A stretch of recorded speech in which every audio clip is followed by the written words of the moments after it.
Желіде шұғыл ақпарат. Сәлеметсіздер қымбат көрермен, біздің арнамызға қош келдіңіз. Әлемде және Қазақстанда болып жатқан жаңалықтар ең біріншілерден болып біліңіз келсе, арнамызға жазылыңыз, лайк басуды ұмытпаңыз.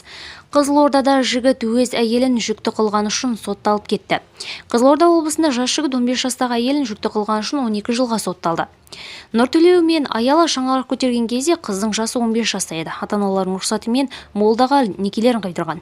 Кейін 15 жастағы Аяла жүкті болып дәрігерге көрінген кезде медицина қызметкерлері ақпаратты полицияға жеткізді. 21 жастағы Нұртілеу жасөспірімді жыныстық қатынасқа итермеледі деп айыпталды.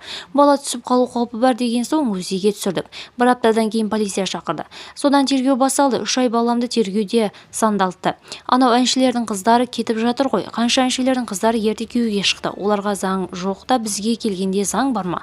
Педофил қылып көрсеткен аздай баламды 12 жылға соттатып жіберді дейді сотталушының анасы Гүлбану Әшірбаева. Нұртілеу Ибрагимов кәмелетке толмаған қызы төсек қатынасына тартты деп айыпталған. Сотқа жұбайы білімніші ретінде қатысты. Алайда Аяла әлі күнге дейін күйеуінің үйінде тұрып келіндік міндетін атқарып жүр. Мен бұл үкімге келіспеймін, күйеуімді босатып беріңдер дедім. Былай қарап отырсақ 15 жастан үйленіп жатқандар көп қой. Бірақ менде солар бақытты болуға лайықта. Дәл біз неге бақытты болуға лайық емеспіз деген сұрақ бар. Не үшін менің күйеуім жазықсыздан жасты түрмеде отыр, дейді жас келіншек.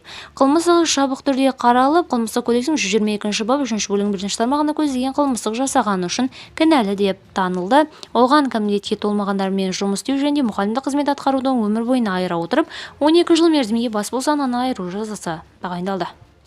Видеомыз кеңінен таралу үшін лайк басып жақындарыңызға таратуды ұмытпаңыз. Бізді бақылауды жалғастырыңыз.